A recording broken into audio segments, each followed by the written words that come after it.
back. Jiu-Jitsu 2000 here today. I'm gathering some wood because I'm getting ready to make a fire, and the fire I'm going to use to do some cooking.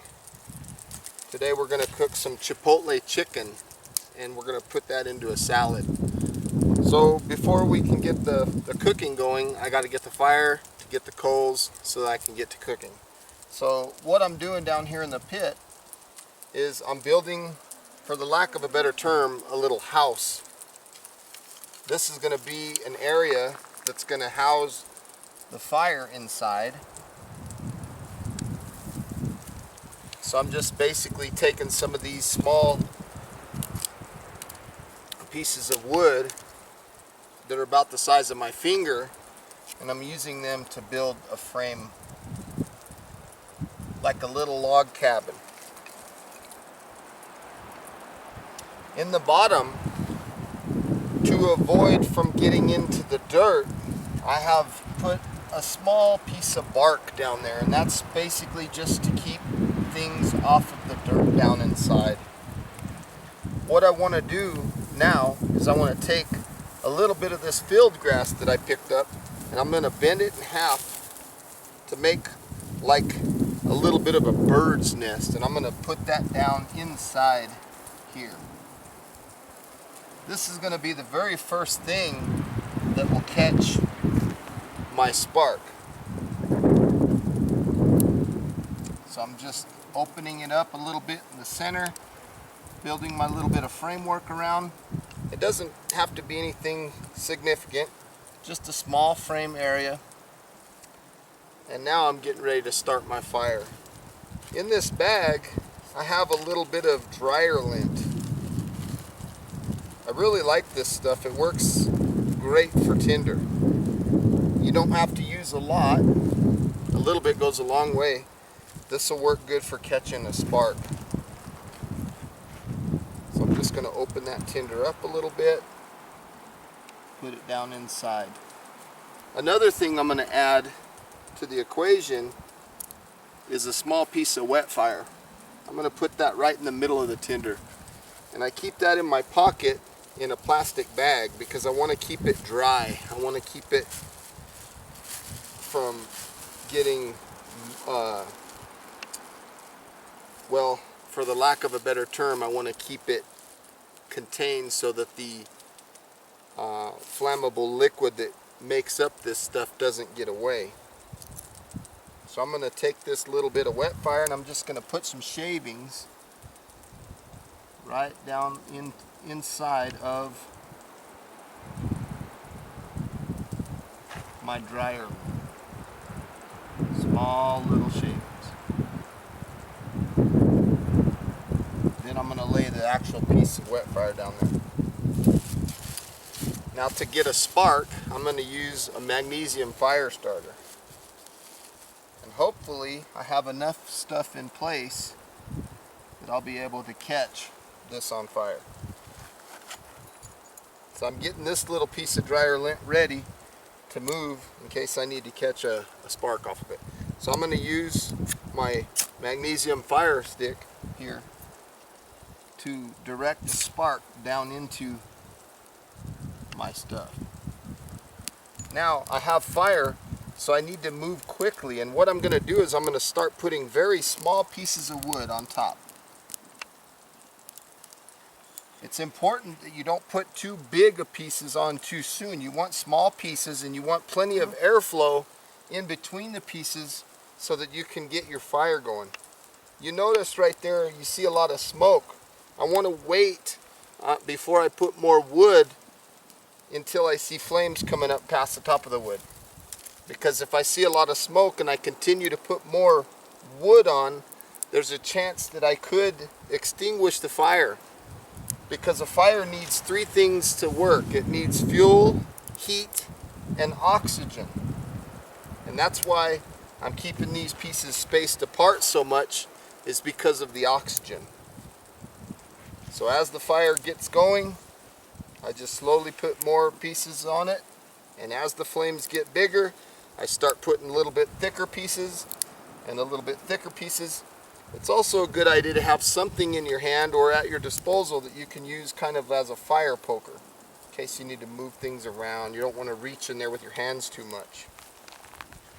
So now the fire is starting to take effect a little bit. I'm going to start putting a little bit larger pieces on, a little bit more fuel sized.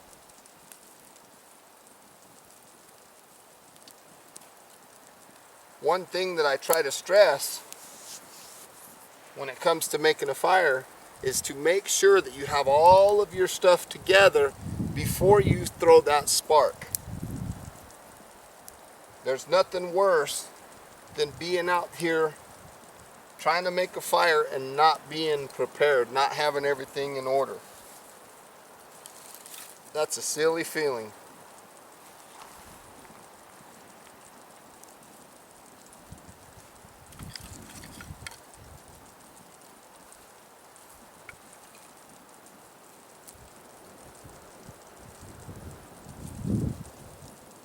You notice how I'm putting the pieces of wood up in a teepee format. This is a good technique to use because as the flames come up, it ignites the wood. And there's plenty of airflow inside. Everything looks good.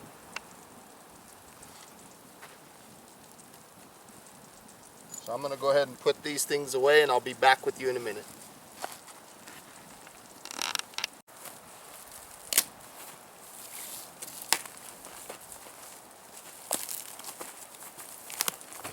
Boy, that's a tough piece. I'm going to work on putting a little bit of bigger fuel on now. You can see that the flames are a little taller, so the stick that I'm going to need to address my fire obviously needs to be a larger stick now. So I'm just adding a little bit of fuel. What I'm doing is developing some coals. So I'm putting some good sized stuff in there because the larger material, once it burns down, it'll make larger coals. And that's what I want for cooking.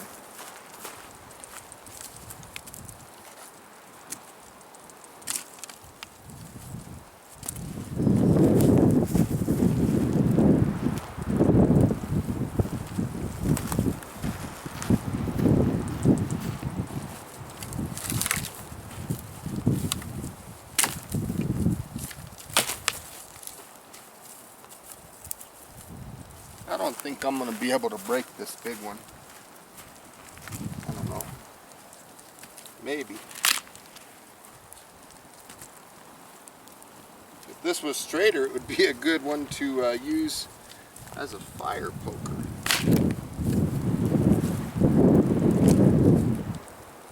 So that's about all we're going to need right there for our fire. We're going to go ahead and let that burn down and produce some coals, and then we'll be ready to start cooking.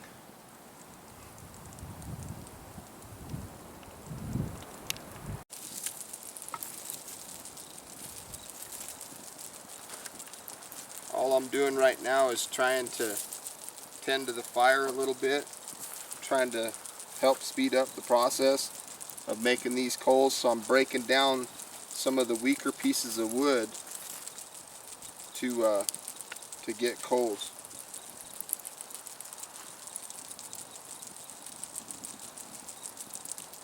So it's just a matter of time. I don't like cooking over flames, only coals.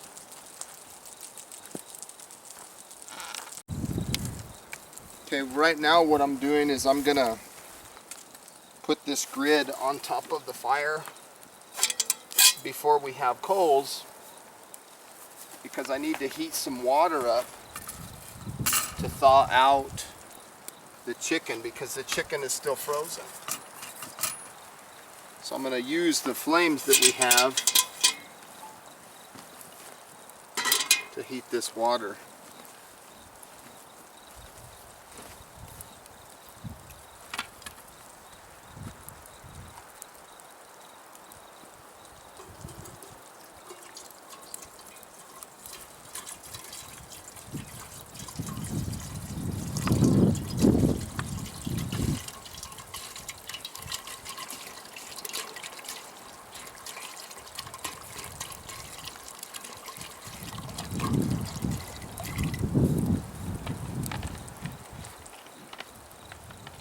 thought that by the time we got out here that the chicken would be thawed enough, but it wasn't. So I'm just gonna lay it in that water and just let it thaw out a little bit.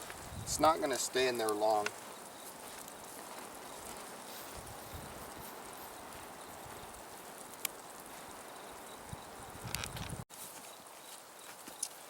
In the meantime, while I'm waiting for the chicken to thaw out, I'm going to start working on the salad. So we got some ranch, but we'll use that later.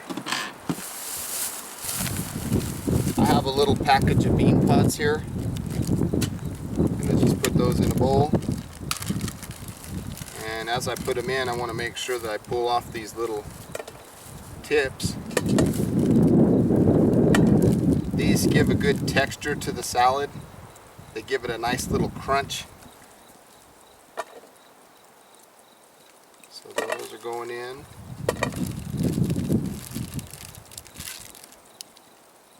Anytime I'm out like this bag in my hand, I don't throw any of that stuff away. I try to hang on to stuff like that. Whoops, I threw it in there. I try to hang on to that kind of stuff because you never know when you might need a bag for a container or something to hold water maybe, or to do something. So you never want to get, too used to throwing everything away, because in a survival situation something like this baggie could be priceless. The next thing I'm going to add is just some romaine salad that I got. I'm just going to add this into the bowl. Very simple, very easy. Nothing hard at all. I'm going to keep all my bags and everything back in here. The last thing that I have is a little bit of asparagus. This is going to go on the grill here in a few. I'm going to keep that in the bag. And if this will fit, this is all going to go back in the cooler. Hopefully it'll fit. Let's see if I can get it to fit inside. I want to keep it nice and clean. So now we're going to wait. I'm going to check the chicken, see how it's thawing out. And if you notice the flames are starting to go away. So that's a good sign. We're starting to get down to the nitty-gritty of the coals. I'm just putting this in this water, just thawing it out. And this water we'll also use later to wash our hands if we need to.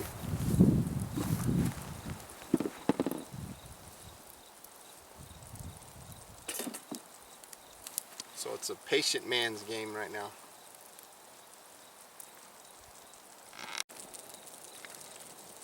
Okay, my chicken is thawed out now for the most part, and I'll be ready to put it on the grill here soon. I'm just waiting for these little flames to die down. So when that happens, I'll be putting it on the grill. I'm just going to set it right here in the sun, let it continue to thaw a little more, and wait for those flames to go out.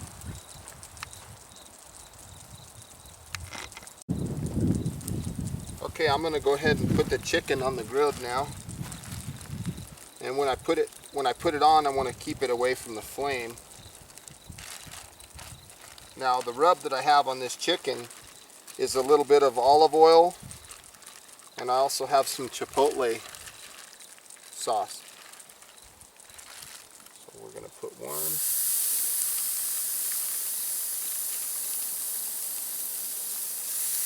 Two.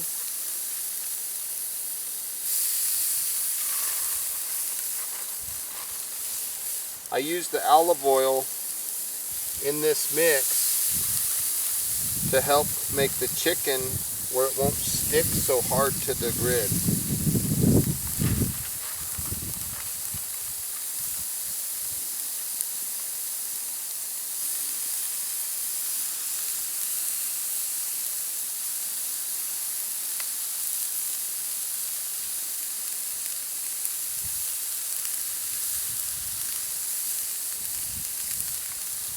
And since this container is kind of messed up, I'm going to go ahead and throw that in the fire. This is the stick that I'm going to use to turn the meat, so I'm just going to keep it handy. We'll let our chicken cook for a little bit.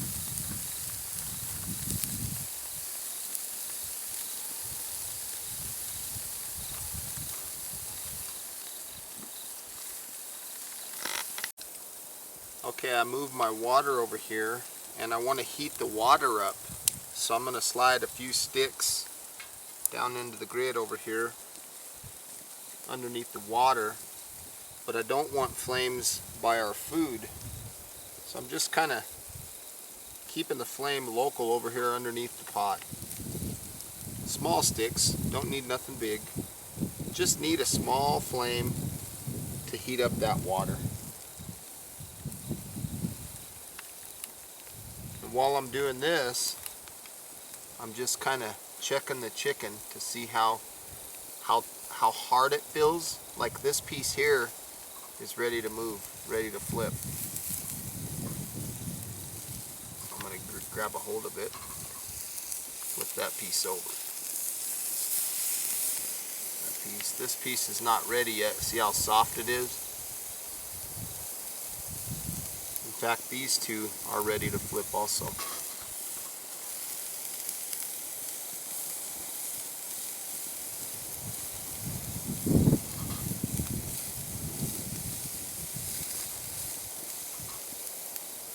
I think what happened when I had to thaw out the chicken, it thinned out my olive oil that was in the rub, and that's why they're sticking, because normally they don't stick like this, but I think having to thaw that stuff out kind of hurt us a little bit.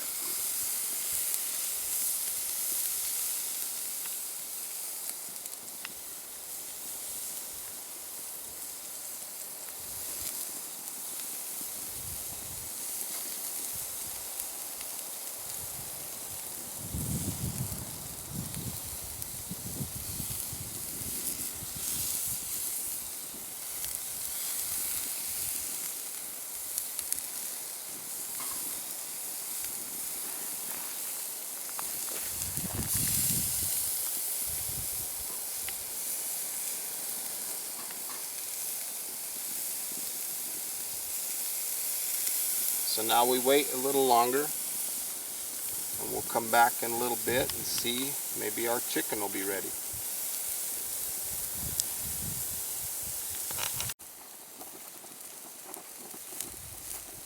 Well, these are just about done, so I'm going to go ahead and remove them off the grid.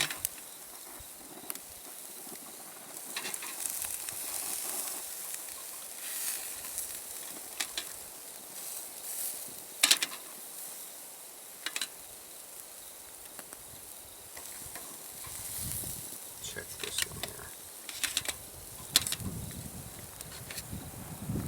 Yep, they look good.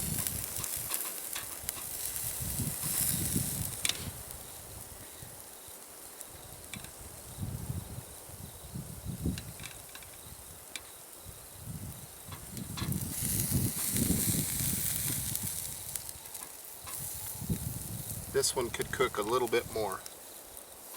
This one's still a little bit raw inside. Let me double check these. Yep, these are all ready, so I'm just going to put the plate over the heat in the corner where it's not in the hottest portion, and just wait a little bit for this last piece to finish.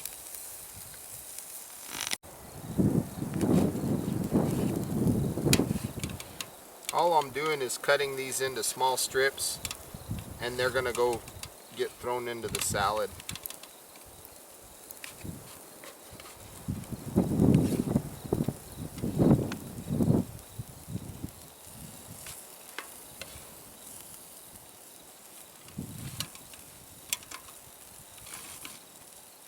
I have this other plate underneath because I don't want the plate that the meat's on to be direct contact with the heat, because it'll cook the meat more.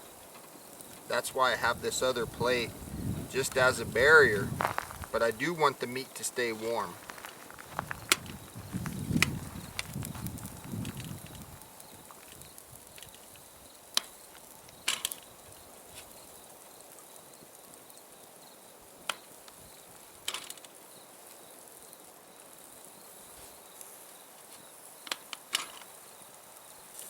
Just making little chunks.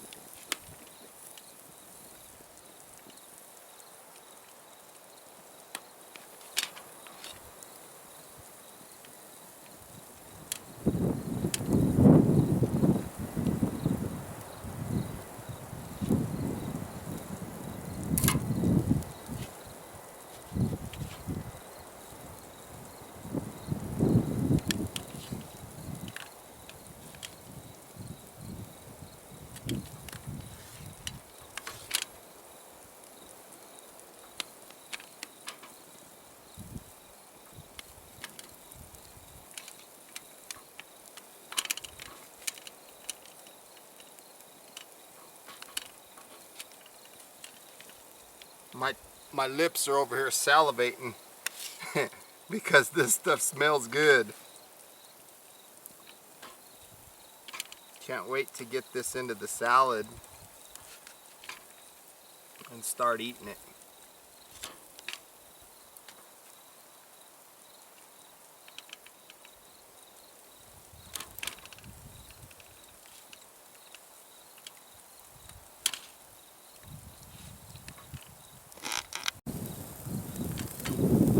While I'm waiting on that other piece to finish, I'm going to go ahead and bring this over here.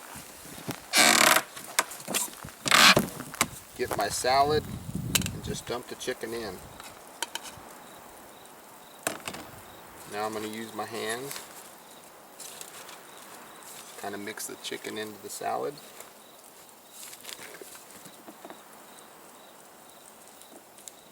And now I'm ready to serve. One plate here.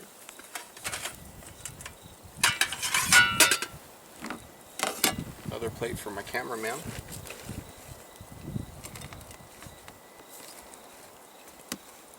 There you have it.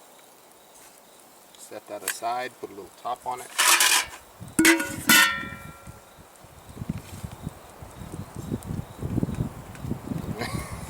You better cut that shit. There you have it, everybody. Chicken chipotle salad cooked out in the woods. I want to say thanks. Please feel free to comment, feel free to like, subscribe, share, whatever you do. And this tastes really good. And again, as always, thanks for watching. I hope you got some useful information out of this video. And have a beautiful day, everybody. Bye-bye now.